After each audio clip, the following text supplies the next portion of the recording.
Good evening, everyone, and welcome to our first Trinity 10 of the week. I hope you guys had a great weekend. I definitely had a great weekend. It was long, but so refreshing. And I just want to do a quick plug right here in the beginning of the video. You guys take care of your spiritual health. This video, we're going to be doing some recapping of my previous topics as well as going forward and moving into some new topics. But I want you to remember, I'm going to say it now and at the end of the video. Take care of your spiritual health. Who you are, the purpose you're living out, it requires your connection with God. And I know I'm a Christian, so other people may believe in a different God, but for me, it's Jesus and God. And I realize that connection really brings me closer to my passion. It brings me closer to what I need to do. It gives me strategy through the clarity and relief that I get when I'm in church. So I just want to plug that right there, you guys. Stay connected spiritually. So for today's video, like I said, I'm going to do a recap. The recap will be over our, I think about 3 weeks ago, we did scoping for the future and what it looks like to scale as well. I kind of threw those two together. And then last week's topic was SWOT analysis. And through SWOT analysis, which we covered last week, you're going to go over your strengths, weaknesses, opportunities, and threats. Those are all of the things that could impact you prior to you looking to become a giant within your industry or kind of compete against the standing giants in your industry now. So you're going to analyze all of those sectors of your business and make sure you are in a position to compete and also in a position to promote efficiency and not incur a lot of debt or incur I would say like outstanding overhead and all these things that your competitors have already mitigated, but you're going to now kind of roll into because you want to be as big as they are, right? So you want to make sure you analyze your SWOT, be honest about your SWOT, and then from there you'll be able to scale and kind of get bigger, but also have a guide to do that. You'll do it in your own way, right? So as far as computers, even because Bill Gates started out with Windows as the software for computers, it now gave him a foothold to build computers, right? So when he went to compete against Apple and Steve Jobs and their computers and things like that,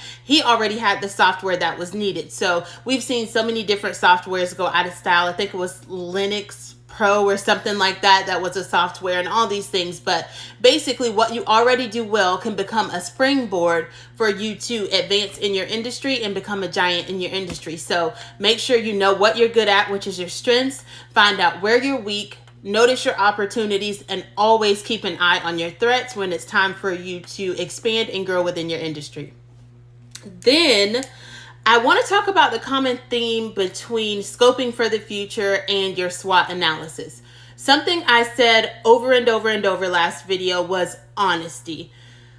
Honesty in business is something that's going to help you gain and retain relationships. I know a lot of times in business, because it's about money, it can be kind of cutthroat sometimes. It doesn't have to be, but even in gaining relationships, you're gaining those relationships strategically to move you forward, to move your company forward, and to put you in a better position within your industry to last a long time and make you a competitor, make you a giant within that industry, right? But your honesty is what's going to help you secure those relationships, because in a relationship, people also have to know where they're going to help you, right? So if I'm looking to engage in relationships, let's say I have a shipping issue, right? Some of my closest friends or some of the people that I look to become partners with in business will probably be trucking companies. So it would require me to get outside of my norm and realize that there's a need I need to fill. And in that way, I would gain relationships and grow relationships even to see how I can help them while they're filling my need as well. So that requires honesty. And if I'm not honest with myself that this is a weakness, see how we kind of go back into SWOT. If I'm not honest with myself that my logistics section is a weakness, I'm going to continue to incur so many more costs. I'm going to continue to run my company down. I'm going to continue to hemorrhage money because I haven't paid attention to my weakness. So in gaining that relationship, they then mitigate that weakness. They help you roll over that weakness, if you will. And then once you roll over that weakness, you're now in a better position to grow, but you've also gained an ally in the event that something else goes down and you have a weakness in, maybe they have a contact that can help you. So when you're honest and you gain those relationships, relationships, do your best to keep those relationships going. Do your best to be a giver at times when you're in a better position, or to take in the area that you need that help with and lose your pride. You want to get out of the prideful stance. You want to be able to accept the help because you do need it. We all need help from time to time. And so within your company, you want to make sure that you're breeding a culture of honesty, right? Because when it comes time for you to implement these new ideas, implement these new procedures, you're going to need the feedback of the people who do those jobs. Again, something else we talked about, right? So if I'm honest from the top, and then my senior leadership is honest, they encourage honesty to my floor leadership, and my floor leadership then encourages to receive honesty from the employees performing the functions. All of this honesty is going to get me to a place where I can find the answer to what may be wrong. If my production rates are at a 10 every night, being honest with my team, like, hey, these numbers are not good enough. We need to be at a higher production. I want us at a 15 every night, for instance.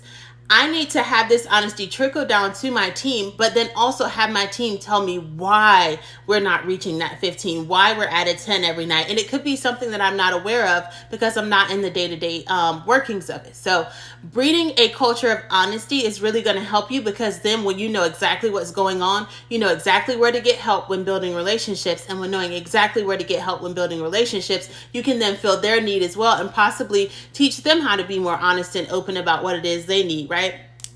So in this and gaining honesty and creating a culture of honesty and gaining relationships, I really want to focus on what you're eating as an entrepreneur. And I don't mean food necessarily, but I think that a lot of times what's around us, what we see, what we feed ourselves, negativity is definitely around us everywhere. You're not going to escape it no matter what you do, but how you process it, whether you let it fester, whether you dismiss it, those are the things that are within your control.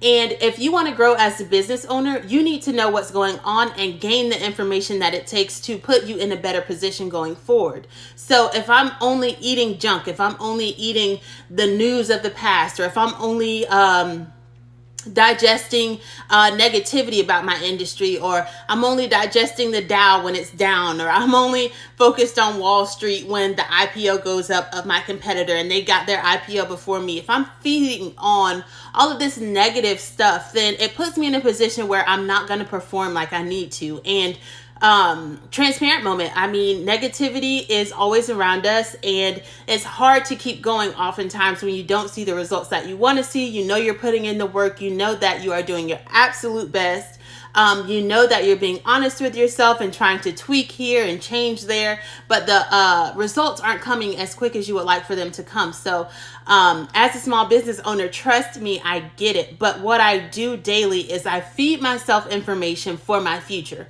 I don't feed myself information for now. I don't feed myself the information for me to be down on myself or to be sad about my current position.